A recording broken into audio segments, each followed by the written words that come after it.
ओम शांति।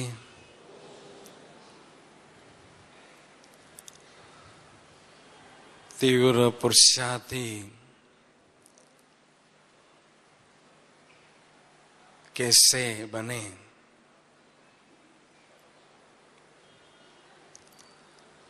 कल्याणकारी बाबा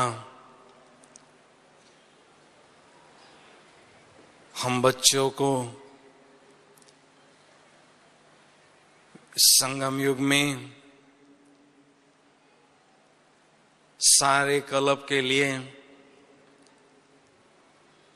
खजाने जमा करने का गोल्डन चांस देते हैं।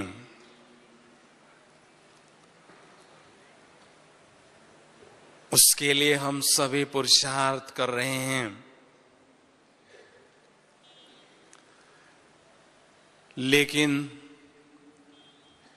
बाबा का हमें इशारा मिला है कि समय बहुत थोड़ा है और मंजिल हमारी दूर है। प्राप्तियां हमें भरपूर करनी हैं। इसके लिए आवश्यकता है पुरुषार्थ में तीव्रता लाने की। जब तक पुरुषार्थ में तीव्रता नहीं होगी तब तक हम अपने संपूर्णता की मंजिल पर समय पर नहीं पहुंच सकेंगे। इसलिए बाबा ने हमें टाइटल ही दिया है तीव्र पुरुषार्थी भव का।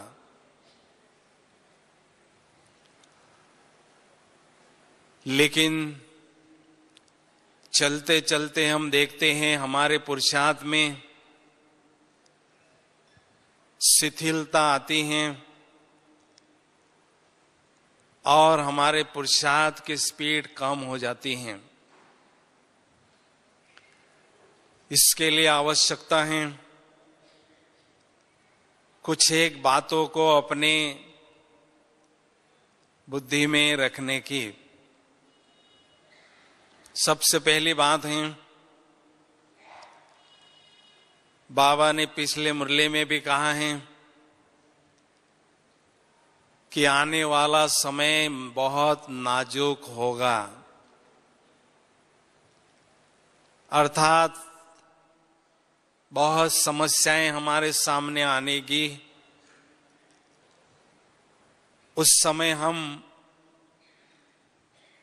निश्चिंत होकर तपस्या नहीं कर सकेंगे। इसलिए वो नाजुक समय आने के पहले हमें बाबा से पूरा वर्षा लेना जरूरी है। उसके लिए पुरुषार्थ में तीव्रता लाना अति आवश्यक है, क्योंकि अगर समय हमारे हाथ से चला जाता है तो हमें केवल हाथ मलते ही रहना होगा। पश्चाताप के सिवाय हमें कुछ भी नहीं मिलेगा। इसलिए कहावत भी है, जब चिड़िया चुग गई खेत तो पछताने से क्या फायदा। तो अभी हमारे हाथ में समय है जिसका पूरा हमें लाभ लेना है और पुरुषार्थ में दृढ़ता पूर्वक तीव्रता लाना ही है। दूसरी बात है, तीव्र पुरुषार्थी बनने के लिए सदा हमें याद रखना है, सारे कल्प में हमें केवल एक ही बार भाग्य बनाने का चांस मिलता है।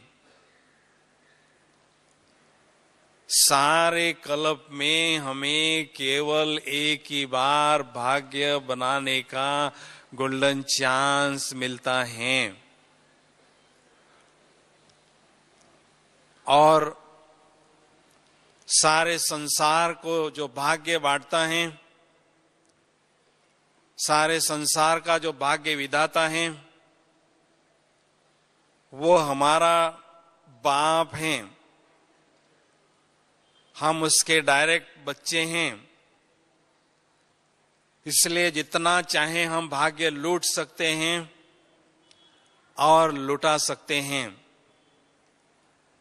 इसलिए पुरुषार्थ में थोड़ी सी भी हमें कसर नहीं रखनी है। 200 नाखून का जोर लगाकर हमें सारे खजाने बाबा से लेना है। बाप हमारा सागर है, तो सागर के बच्चे मास्टर सागर हमें बनना है।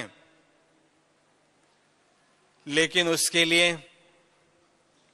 पुरुषार्थ में तीव्रता लाना बहुत जरूरी है। अगर पुरुषार्थ में साधारणता होगी तो ये गोल्डन चांस का पूरा लाभ हम नहीं ले सकेंगे। तीसरी बात है, तीव्र पुरुषार्थी बनने के लिए बाबा ने कहा है अचानक और एवरीडे, ये 2 शब्द सदा हमारे कानों में गूंजते रहें। जब ये 2 शब्द हम भूल जाते हैं तो पुरुषार्थ में साधारणता आती है। लेकिन जो अच्छे पुरुषार्थी हैं वो कभी भी कल और काल पर भरोसा नहीं रखते हैं। कोई एक बल एक भरोसे से तीव्रता से आगे ही आगे बढ़ते जाते हैं और वर्तमान का भरपूर लाभ लेते हैं। समझदार व्यक्ति वो हैं जो भूत और भविष्य के बारे में न सोचकर वर्तमान समय का पूरा लाभ लेता है और स्वयं को मालामाल करता है। इसलिए कहते हैं भूत है सपना, भविष्य है कल्पना और वर्तमान है अपना। तो अपने हाथ में वर्तमान है, इसके लिए वर्तमान का हमें पूरा लाभ लेना है। चौथी बात, पुरुषार्थ में तीव्रता लाने के लिए हमेशा याद रखें कि मैं आत्मा रूपी घोड़ा इस बेहद की रेस में दौड़ रहा हूं। भगवान की मुझ पर मेहरबानी हो चुकी है, जिस कारण उन्होंने मुझे इस आध्यात्मिक रेस में दौड़ने का चांस दिया है।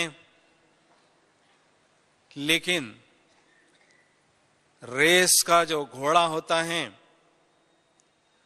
वो हमेशा एक्टिव अलर्ट रहता है और पूरे दम और खम के साथ दौड़ता ही रहता है और प्राइज विनर बनता है। तो जितने भी 8-10 लाख बाबा के बच्चे हैं, ये सारे इस रेस में दौड़ रहे हैं। उसमें मैं भी दौड़ रहा हूं। ये दर्श सामने रखते हैं तो पुरुषार्थ में शिथिलता नहीं आ सकती है। जब हम रेस को देखते हैं तो जो रेस में आगे सदा रहते हैं, पूरे जोश और होश के साथ दौड़ते हैं, उन्हें देखकर हमें खुशी होती है। और पीछे जो थका हुआ हारा हुआ दौड़ता है, उसको देखकर हमें तरस आता है, रहम आता है। तो ये जो हमारी रेस है, बाबा वतन से देखते रहते हैं, तो हमें सदा याद रखना है कि इस आध्यात्मिक दौड़ में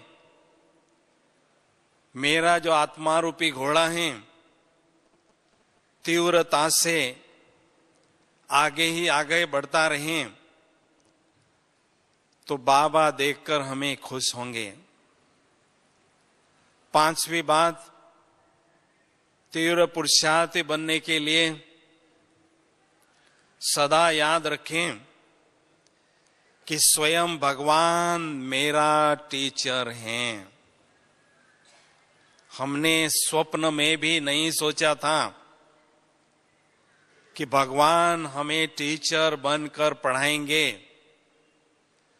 लेकिन हम बहुत भाग्यशाली आत्माएं हैं जो सर्वशक्तिवान परमात्मा साकार माध्यम से हम सभी को पढ़ाते हैं और ज्ञान रत्नों से भरपूर करते हैं।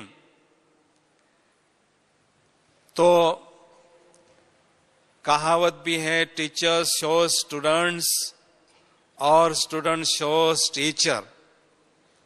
इतना ऊंच ते ऊंच परमात्मा हमारे टीचर हैं, इतनी ऊंची पढ़ाई हमें पढ़ाते हैं, तो उसका प्रत्यक्ष प्रमाण है ऊंची स्थिति श्रेष्ठ स्थिति बनाना। तो श्रेष्ठ स्थिति के द्वारा ही हम अपने टीचर का नाम बाला कर सकते हैं। इसलिए पुरुषार्थ में तीव्रता लाने के बजाय कोई ऑप्शन दूसरा नहीं है। तो इस यूनिवर्सिटी में हमें 4 सब्जेक्ट पढ़ाए जाते हैं और इन 4 सब्जेक्ट में से मुख्य सब्जेक्ट है योग का। योग में ही हमारी रेस है। जितना ज्ञान बुद्धि में स्पष्ट होता है, उतना योग आगे बढ़ता है। जितनी दिव्य गुणों की धारणा हम करते हैं, योगाभ्यास सरल होता है। और जितनी हम बाबा की सेवा करते हैं, अनेकों की दुआएं प्राप्त करते हैं, उतना योग हमारा सहज होता है। तो योगाभ्यास में हम दिन प्रतिदिन आगे ही बढ़ते रहें, ये अगर आप चाहते हैं तो उसके यथार्थ विधि को जानना बहुत जरूरी है। और मैं अपने अनुभव के आधार से ये कहना चाहूंगा कि योगाभ्यास में विशेष मन और बुद्धि, इन 2 शक्तियों का प्रयोग किया जाता है। ये आत्मा रूपी मां के 2 बच्चे हैं, मन और बुद्धि। ये 2 बच्चे द्वापर युग से माया के संग में आए और वो बहुत शैतानी करते रहे, जिसके कारण जो भी खजाने आत्मा के पास थे सारे गंवा दिए। अभी उन्हीं दोनों बच्चों को, मन बुद्धि को अपने अनुशासन में रखना है, नियंत्रण में रखना है और पुनः खोए हुए खजानों को हमें प्राप्त करना है और स्वयं को माला माल करना है। तो मन और बुद्धि के बारे में 5 बातें आपको बताते हैं। वो 5 बातों पर अगर ध्यान देंगे तो गारंटी है आपका योगाभ्यास दिन प्रतिदिन आगे ही आगे बढ़ता जाएगा। पहली बात, योगाभ्यास के लिए मन कैसा हो, बुद्धि कैसी हो। मन शांत और शीतल और हल्का हो। शांत और शीतल और हल्का मन ही लंबे समय तक मन मना भव का अजपा जाप करने में सक्षम होता है। बुद्धि हमारी एक्टिव हो, अलर्ट हो और फ्रेश हो। ऐसी बुद्धि योगाभ्यास में लंबे समय तक कार्यरत रहती हैं और योगाभ्यास में बुद्धि की विशेष भूमिका होती है। इसलिए इस योग का दूसरा नाम बुद्धि योग भी है। दूसरी बात है, जब हम स्वयं को आत्मा समझते हैं, आत्मा तो ये शक्तियों का पुंज है, लेकिन आत्मा समझने के बाद कौन सी शक्ति मन है और कौन सी शक्ति बुद्धि है, ये बहुत अच्छी तरह से हमें अनुभव करना जरूरी है। उसका सूक्ष्म अंतर जानना बहुत जरूरी है। इसमें कंफ्यूजन होने के कारण योग कठिन लगता है। तो आत्मा की जो देखने की शक्ति है, विजुअलाइजेशन पावर है, वो बुद्धि है, और सोचने की शक्ति जो है वो मन है। तो बाबा ने हमें जन्मदिन की गिफ्ट दी है, दिव्य नेत्र, तीसरा नेत्र बुद्धि रूपी नेत्र, ज्ञान का नेत्र। ये नेत्र हमेशा हमारा खुला हो और इस नेत्र में प्रतिदिन ज्ञान का अंजन लगाते हैं तो इस नेत्र की रोशनी हमारी बढ़ती जाती है। और मन जो है ये सोचने की शक्ति है। एकांत में बैठकर हमें इन दोनों शक्तियों में सूक्ष्म अंतर महसूस करना है, तभी उन दोनों शक्तियों का हम अच्छी तरह से प्रयोग कर सकते हैं। तीसरी बात, इन दोनों शक्तियों का आपस में क्या संबंध है। बाबा ने पिछले मुरली में कहा, मन जीते जगत जीत आपको बनना है। आज तक कोई मन जीत जगत जीत नहीं बना है। ब्रह्मा बाबा और हमारी दादियों के अलावा। लेकिन हमें मन को कैसे जीतना है, उसकी विधि को जानना बहुत जरूरी है। उसकी बड़ी सरल विधि आपको बताते हैं। तो इनके संबंध को बहुत जानना अच्छी तरह से जरूरी है। तो बुद्धि मन का बॉस है, बुद्धि मन का कंट्रोलर है, बुद्धि मन का मैनेजर है, बुद्धि मन का ऑर्गेनाइजर है, बुद्धि मन का प्लानर है। और मन जो है केवल बुद्धि का फॉलोअर है। तो मन को जीतने के लिए मन को पकड़ने की कोशिश नहीं करना है, लेकिन उसका जो बॉस है बुद्धि, उस पर हमें नियंत्रण प्राप्त करना है। अर्थात बुद्धि रूपी नेत्र को बिजी रखना है, बाबा पर बिठाना है।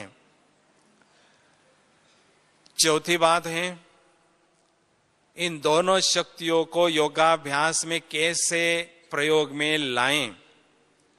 सबसे पहले हमें स्वयं को आत्मा समझना है, ज्योति बिंदु के स्थिति में स्थित होना है। उसके बाद बुद्धि रूपी नेत्र प्यारे शिव बाबा पर परम धाम में या सूक्ष्म वतन में एकाग्र हो। बुद्धि से बाबा को देखना माना बाबा से कनेक्शन जुड़ जाना, सीधी बात है।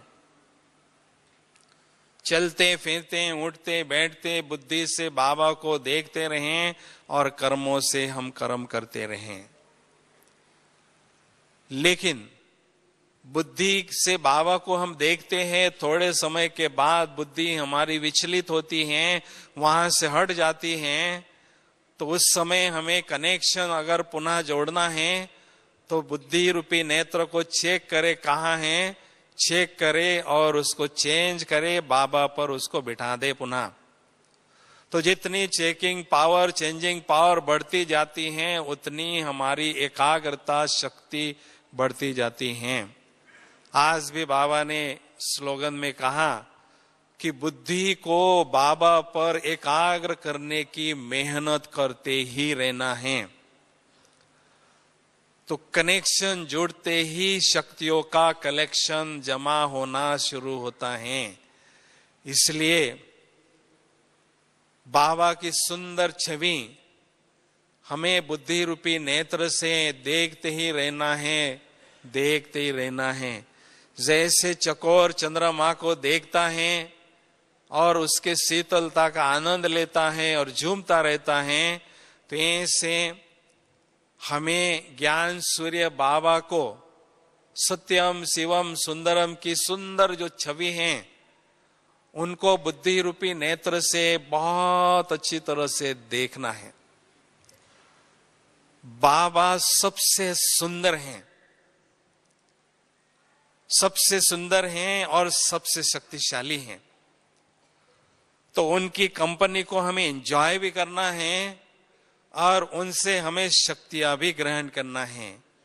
सफल योगाभ्यास अर्थात स्वयं को शक्तियों के खजाने से भरपूर करना। लेकिन शक्तिशाली योगाभ्यास की अनुभूति करना चाहते हैं तो उसके लिए आवश्यकता है मैं मास्टर सर्वशक्तिवान आत्मा हूं या मैं मास्टर ज्ञान सूर्य आत्मा हूं। ऐसे शक्तिशाली आत्मिक स्वरूप में बैठना जरूरी है। उसके बाद जब बुद्धि बाबा को देखती है तो बाबा जो स्पिरिचुअल पावर हाउस हैं उनसे बहुत शक्तियां आत्मा ग्रहण करने लगती हैं और धीरे धीरे धीरे आत्मा की बैटरी चार्ज होने लगती है। तो एकांत में बैठकर बस बाबा ही बाबा हमारे नैनों का नूर बन जाए, हमारे दिल की दुनिया में बस बाबा ही बाबा हो, बाबा ही हमारा संसार हो। क्योंकि बाबा को ही पारसनाथ कहते हैं। पारसनाथ अर्थात पा रस नाथ, वो एक ही ऐसे दुनिया में नाथ हैं जिनसे सर्व संबंधों का रस प्राप्त कर सकते हैं। वो सर्व रसों के भंडार हैं, सर्व प्राप्तियों के भंडार हैं। इसलिए बाबा से कनेक्शन जोड़ना है और शक्तियां हमें भरपूर करना है। पांचवी बात है, मन बुद्धि को सदा माया दुश्मन से हमें सेफ रखना है। क्योंकि हम दुश्मन के राज में हैं तो दुश्मन से सेफ्टी बहुत जरूरी है। उसके लिए सारे दिन भर में ईश्वरीय नशे का कवच पहनकर ही हम युद्ध के मैदान में कर्म क्षेत्र में उतरें तो माया दुश्मन मन बुद्धि पर वार नहीं कर सकती। अगर वार भी करती है तो उसका असर उस पर नहीं होता है। तो सारे दिन भर में ईश्वरीय नशे में मस्त रहें तो दुनिया की बातें, दुनिया के प्रलोभन हमें अपने तरफ आकर्षित नहीं कर सकते हैं और एक ही बाबा को हम अच्छी तरह से याद कर सकते हैं और इस योग की रेस में बहुत अच्छी तरह से उड़ते रहते हैं, उड़ती कला की अनुभूति करते रहते हैं। तो अभी हम थोड़े समय के लिए बहुत सुंदर योग का अभ्यास करने जा रहे हैं। बोलो, करना चाहते हैं सभी? हाथ खड़ा करो। बहुत अच्छा, धन्यवाद। क्योंकि बाबा का इशारा है अनुभव की अथॉरिटी बनो। बाबा जो हमें इतना उच्च कोटि का ज्ञान दे रहे हैं उसकी ब्यूटी है अनुभव की अथॉरिटी बनना। तो सभी थोड़ा अलर्ट होकर बैठेंगे, चुस्त और मस्त होकर बैठेंगे।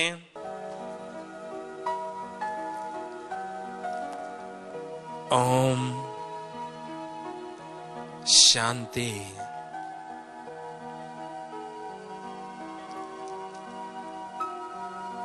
इस देह रूपी पवित्र मंदिर में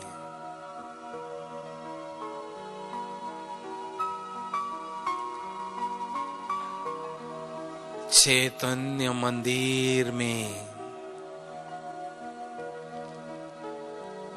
मैं आत्मा रूपी दीपक विराजमान हूं।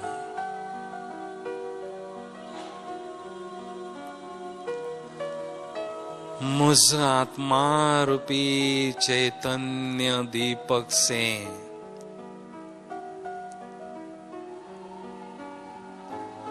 दिव्यता का प्रकाश, दिव्यता की रोशनी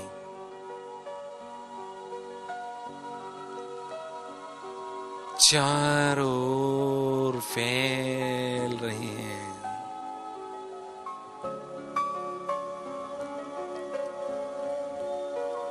मुझ आत्मा रूपी दीपक के चहुओर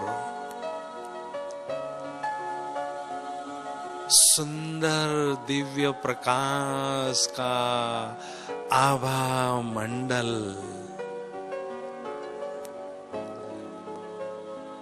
लाइट का ऑरा अनुभव हो रहा है।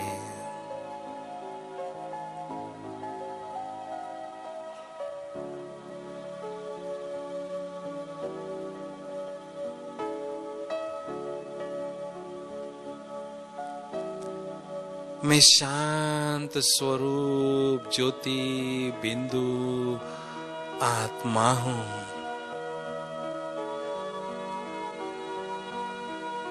शांति की सजीव तरंगे शांति वन में चारों ओर फैल रही हैं। परम शांति की अनुभूति हो रही है।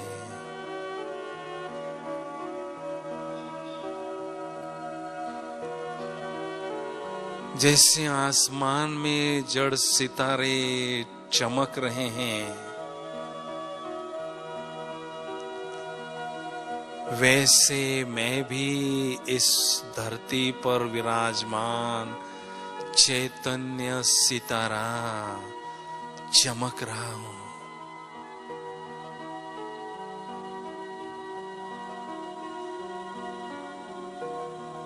सचमुच मैं कितनी न खुश नसीब आत्मा हूं जो स्वयं के सत्य स्वरूप को बिंदु स्वरूप को निराकारी स्वरूप को दिव्य चक्षु से स्पष्ट देख रही हूं और अनुभव भी कर रही हूं।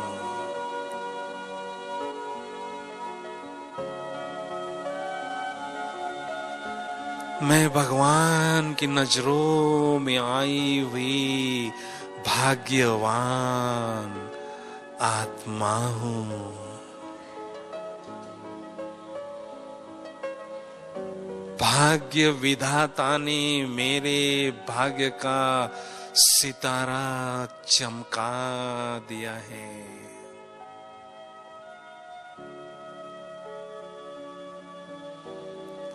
मैं महान भाग्यशाली आत्मा हूं।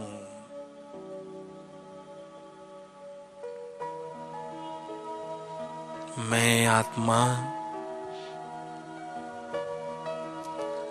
बुद्धि रूपी विमान में बैठकर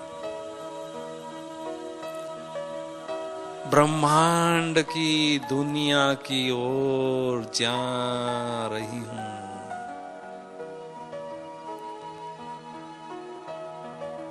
इस सृष्टि रंगमंच से पार चंद्र सूर्य तारा गण से भी पार जा रही हूं, जा रही हूं।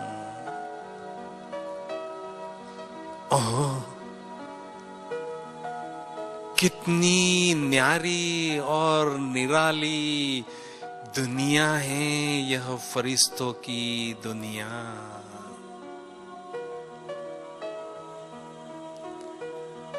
चारों ओर सफेद ही सफेद दिव्य प्रकाश ही प्रकाश है।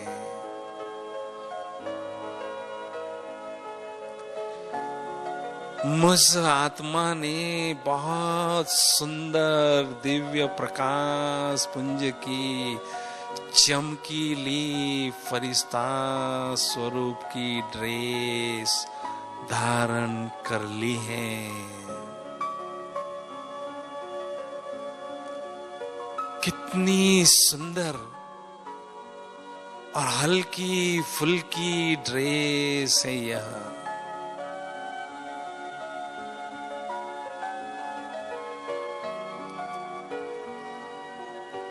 फरिश्तों के बादशाह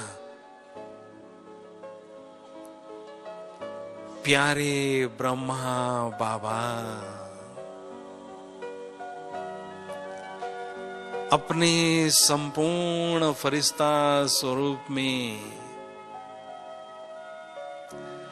मेरे समक्ष विराजमान है।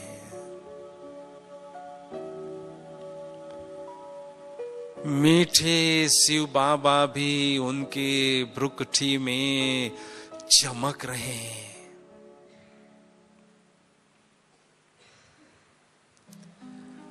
स्नेह के सागर बाबा मुझे अति स्नेह भरी दृष्टि दे रहे हैं। स्नेह सागर की लहरों में मैं आत्मा लहरा रही हूं।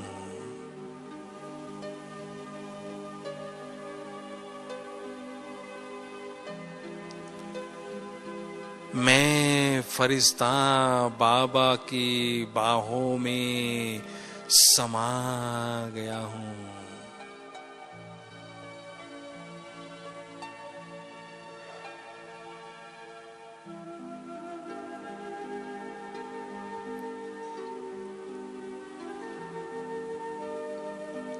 फरिश्ता स्वरूप की ड्रेस को छोड़कर मैं निराकारी आत्मा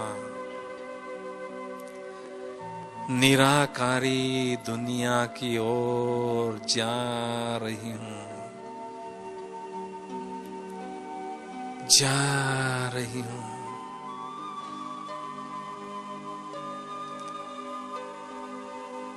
कितनी न्यारी और प्यारी है यह निराकारी दुनिया।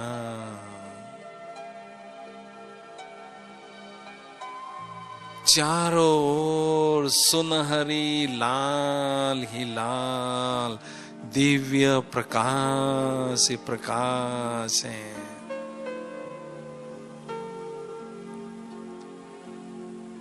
शांति का सन्नाटा छाया हुआ है।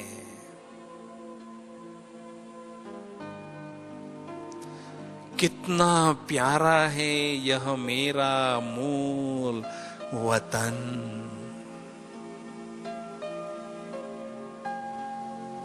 ओह,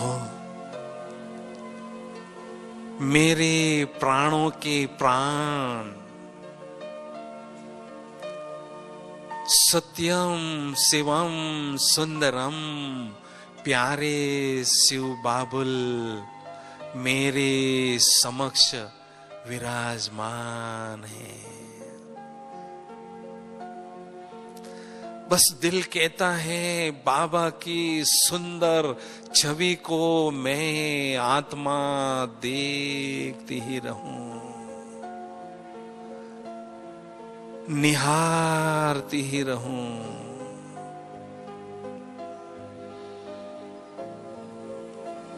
बाबा मेरे नयनों के नूर बन चुके हैं।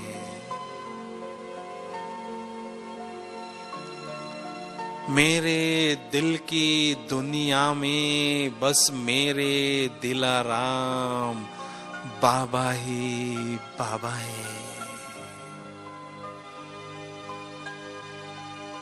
बाबा मेरे संसार हैं।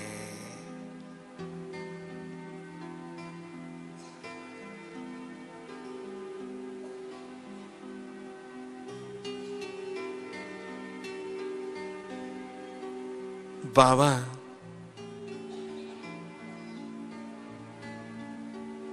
बाबा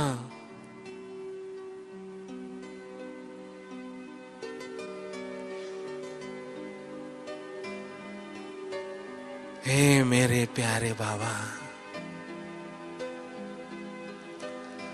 मैं आत्मा दुख के सागर में चिल्ला रही थी, गोते खा रही थी, छटपटा रही थी। और हे रहम के सागर बाबा, आपने मुझे दुख के सागर से निकालकर अपने दिल तख्त पर बिठा दिया बाबा।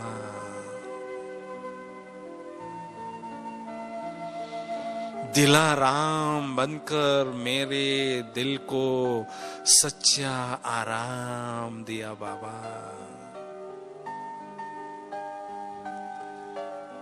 जो उपकार आपने मुझ पर किया और कोई नहीं कर सकता बाबा, कोई नहीं कर सकता। बाबा ज्ञान सूर्य है, आध्यात्मिक शक्तियों के प्रचंड स्रोत हैं।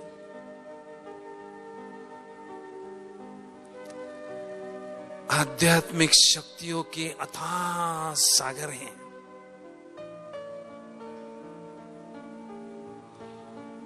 शक्तियों के सागर से,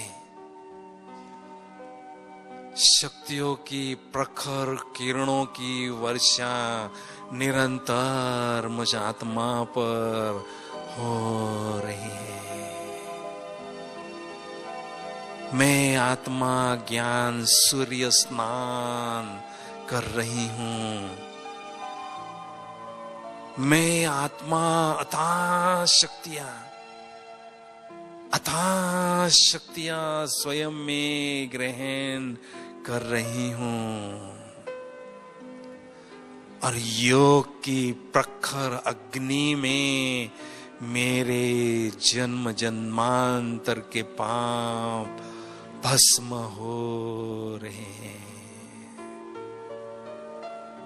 मैं आत्मा स्वयं को एकदम लाइट और खुशी से भरपूर अनुभव कर रही हूं।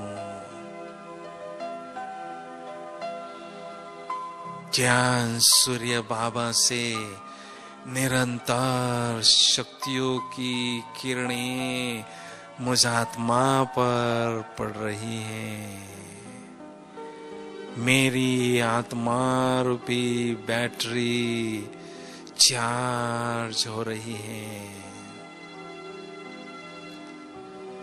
मेरे जीवन के सुनहरे पल है यह जो मैं भगवान के सानिध्य में स्वयं को अनुभव कर रही हूं।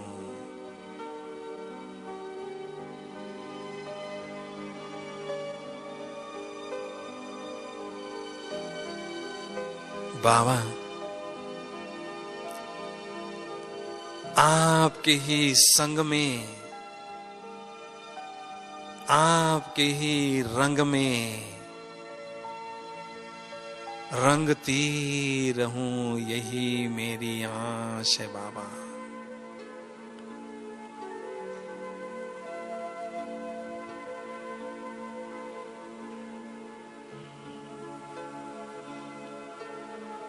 बाबा, मेरी एक और मीठी आश है। कि मेरे दिल रूपी मंदिर में मेरे शिव साजन के प्यार का अखंड दिया जलता रहे, बस जलता ही रहे। और मैं आत्मा सजनी शिव साजन के महिमा के गीत गाती रहूं, गुनगुनाती रहूं। संगम की हर घड़ी उनके ही संग में बिताती रहूं।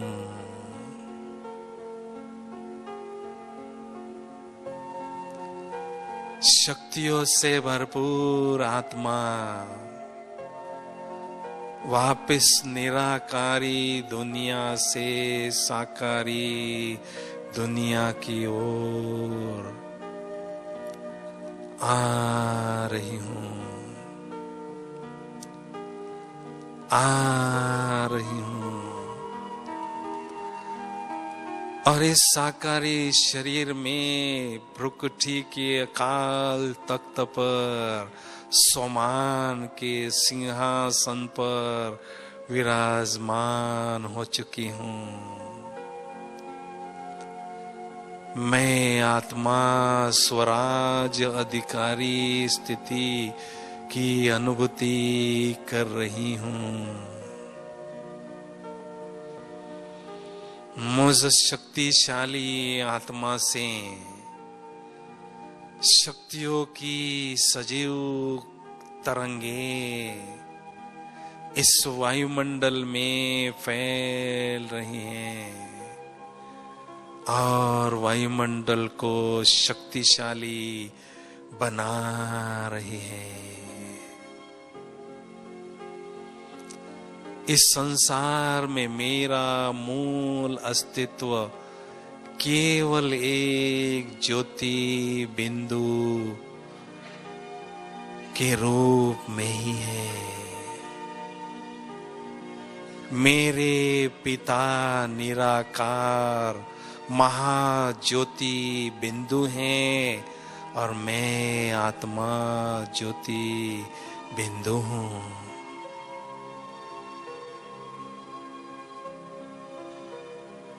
निरंतर उस महाज्योति से मुझ ज्योति पर शक्तियों की किरणें पड़ रही हैं।